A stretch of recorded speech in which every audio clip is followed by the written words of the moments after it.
Vendredi 17 janvier, ravi de vous retrouver sur la meilleure des chaînes. Mesdames et messieurs, bonsoir et bienvenue à tous dans ce journal. Au sommaire, Farba Ngom a tenu un point de presse hier au siège de l'APR. À cette occasion, l'ancien Premier ministre Sidiki Kaba s'est exprimé sur la levée d'immunité de ce dernier. En Guinée, le ministère de l'Énergie lance une campagne contre le gaspillage électrique. Cette campagne a été marquée par une marche de sensibilisation dans le centre-ville de Kaloum. C'était tout pour les sommaires. Bienvenue à tous. À la une de ce journal, Bassirou Diomaye Faye a présidé la cérémonie de rentrée des causes et tribunaux à la Cour suprême. À cette occasion, il a exprimé ses regrets par rapport à l'histoire politique récente avant son arrivée au pouvoir. Le président de la République, devant les acteurs de la justice, a rappelé les fondamentaux pour la préservation de la paix sociale au Sénégal. Il y a un équilibre à rechercher et à promouvoir entre, d'une part, l'intérêt général et les intérêts particuliers des professionnels, d'autre part. Il en résulte que son exercice s'effectue dans le respect des droits collectifs, notamment dans des secteurs cruciaux tels que la santé, l'éducation et la sécurité publique.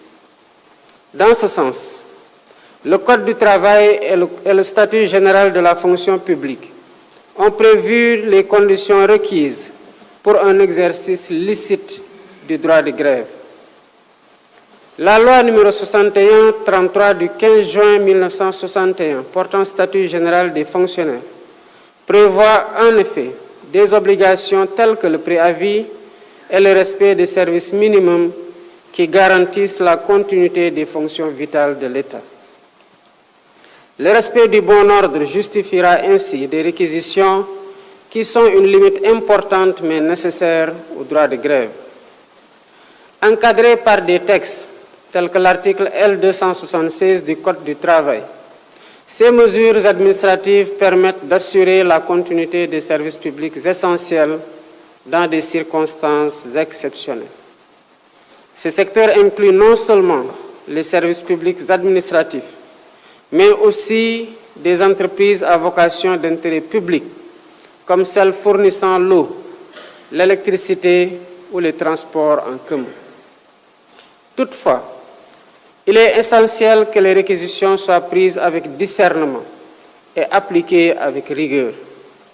Elles doivent respecter le principe fondamental de la proportionnalité, dans le but de préserver l'intérêt général sans compromettre la liberté syndicale ou vider le droit de grève de sa substance. Ces mesures, bien que nécessaires dans certains cas, doivent toujours être prises avec le souci de maintenir un équilibre entre la protection des droits individuels et la préservation des intérêts vitaux. La justice sénégalaise a, à plusieurs reprises dans sa jurisprudence, affirmé que le droit de grève doit être concilié avec la préservation de l'intérêt général. Les acteurs ne doivent donc pas perdre de vue que dans l'esprit de la loi, le préavis a pour objectif noble d'asseoir un cadre de concertation dans le but ultime d'éviter l'arrêt brutal et concerté du travail. Parlons de la levée de l'immunité parlementaire de Farba Ngom. L'ancien Premier ministre Sidiki Kaba s'est exprimé sur la situation. L'ancien ministre souligne que le Sénégal est en état de droit et que la justice doit fonctionner sur les principes d'équité, d'égalité et surtout de non-discrimination. Que l'enquête est faite, que le dossier parte au niveau de la justice. Le Sénégal est un état de droit.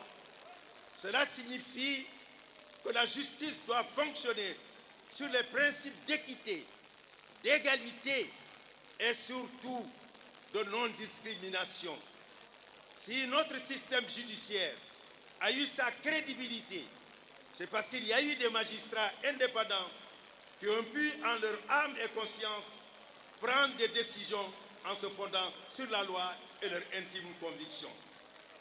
Nul n'est au-dessus de la loi, mais on ne doit pas le condamner.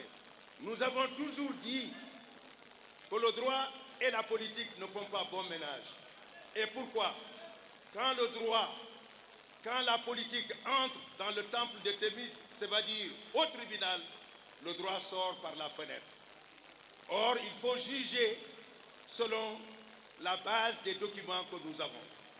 C'est pourquoi nous disons, cet homme qui est aujourd'hui innocent doit être considéré comme tel et que l'on puisse cesser de l'accabler, de l'insulter, de le présenter comme étant un malpropre. Il n'est rien de tout cela, c'est une atteinte à sa dignité et tout justiciable du Sénégal mérite respect et considération. Farba Ngom mérite ce respect et cette considération. Crise dans le secteur de la boulangerie sénégalaise depuis la baisse de prix décidée par les autorités. Le 21 juin 2024, le secteur de la boulangerie sénégalaise traverse une crise. À cette mesure qui visait à soulager les consommateurs a entraîné des conséquences économiques et sociales. Plusieurs boulangeries à travers le pays ont fermé leurs portes, menaçant des milliers d'emplois. Suivant Amadou Gueye, il est le président de la Fédération nationale des boulangers du Sénégal. L'industrie de la boulangerie sénégalaise est en crise. Une industrie qui emploie plus de 30 000 emplois directs, 40 000 emplois indirects, 600 milliards de chiffre d'affaires, 3% du PIB. Est-ce qu'un État doit pouvoir laisser cela continuer? Donc, cette situation a entraîné des conséquences économiques et sociales désastreuses. Cela résulte principalement de la non-application de la réglementation et de ses conséquences sur le prix du pain et le poids du pain. Cette situation s'est aggravée par le manque d'implication des autres ministères pour appuyer le ministère du Commerce et de l'Industrie. Depuis plusieurs années, le secteur de la boulangerie traverse des difficultés de divers ordres qui entravent sa croissance au profit d'un pan incontrôlable de l'informel. Il n'y a pas d'équité sociale ni fiscale entre nous déjà. Consciente de l'impact économique et social de ce secteur stratégique dans le développement du pays, la FNBS et le regroupement des boulangers du Sénégal entendent prévenir toute crise qui pourrait discréditer durablement la profession. Le 14 juin 2025, le ministre du Commerce et de l'Industrie, ayant eu écho de notre conférence de presse, nous a reçus une délégation de FNBS et de RBS.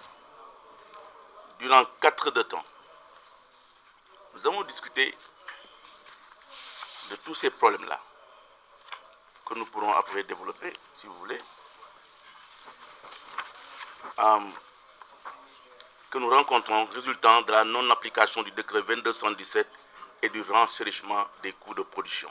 On peut citer les ouvertures de boulangerie sans respect des normes de distance et des dispositions réglementaires à observer avant ouverture. Une impunité totale. On accorde des délégations d'ouverture sans autorisation.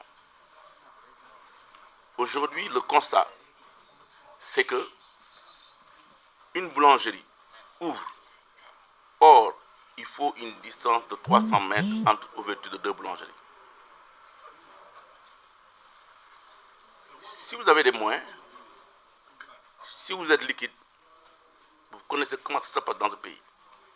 Vous ouvrez, vous ne respectez pas la réglementation et vous êtes en train de créer un autre problème à une autre boulangerie. Guinée, face à un défi énergétique, le ministère de l'Énergie, de l'Hydraulique et des Hydrocarbures a lancé une initiative majeure, la campagne de sensibilisation de l'économie énergétique destinée à promouvoir une utilisation rationnelle de l'électricité et à lutter contre le gaspillage énergétique. Lors de cette campagne, le Premier ministre Baouri souligne qu'il veut remplacer les ampoules incandescentes par celles électriques.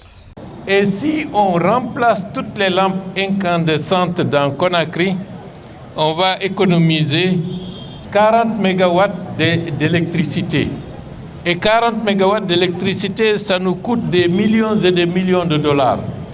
Si les gens s'en rendent compte, ils payent 15% de leur consommation sans pour autant l'utiliser. Donc c'est une perte pour leur poche. D'où la nécessité de n'utiliser le courant que lorsque c'est essentiel. Dans certaines pièces, on voit des climatiseurs qui fonctionnent tout le temps alors qu'il n'y a personne dedans. Des lampes allumées alors que ce n'est pas nécessaire et même parfois pendant toute la journée. C'est un gaspillage que je considère comme étant irresponsable. Donc il faut que nous fassions des efforts dans ce sens. C'est pour cela, avec l'accord du ministère et de la direction de EDG, on va mener, regardez en haut, les lampes sont allumées. C'est du gaspillage. Est-ce nécessaire? Non. Ça va aggraver la facture de ceux qui louent le bâtiment, parce qu'on va le répercuter. Donc c'est un exemple qu'il faut prendre en compte. Donc je parlais des 15%. Nous allons très rapidement mener une campagne de remplacement de toutes les ampoules incandescentes avec l'accord et la participation effective des collectivités locales. Par exemple, une lampe qui consomme 40 watts, elle n'éclaire pas plus qu'une lampe qui ne consomme économique de 10 watts. Donc, ce sont des choses que nous allons exploiter très rapidement. Et si on remplace toutes les lampes incandescentes dans Conakry, on va économiser 40 mégawatts d'électricité. Et 40 mégawatts d'électricité, ça nous coûte des millions et des millions de dollars. Donc cela veut dire qu'en remplaçant simplement les lampes incandescentes par des lampes économiques, on peut économiser 40 mégawatts uniquement pour l'agglomération. Actualité internationale, qui va gouverner Gaza après la guerre? Cette question reste en suspens alors qu'Israël et le Hamas ont accepté un accord mercredi sur un cessez-le-feu immédiat dans le territoire palestinien et un échange d'otages et de prisonniers comme l'État hébreu et Washington. L'autorité palestinienne s'oppose à une future gouvernance incluant le Hamas qui, bien qu'affaibli, est loin d'avoir été anéanti par l'armée israélienne. Coupe d'Espagne, le Real file en quart de finale après la claque reçue dimanche soir en finale de la Supercoupe d'Espagne face au Barça. Le Real Madrid s'est qualifié dans la douleur pour les quarts de finale de la Coupe d'Espagne face au Celta, poussé à la prolongation après avoir mené 2-0. Grâce à un but de Kylian Mbappé, les Madrilènes ont fait la différence en fin de partie grâce à Endrick et Valverde. C'est avec cet élément que nous fermons ce journal. Merci à tous de l'avoir suivi. Prenez soin de vous et passez un excellent moment en notre compagnie.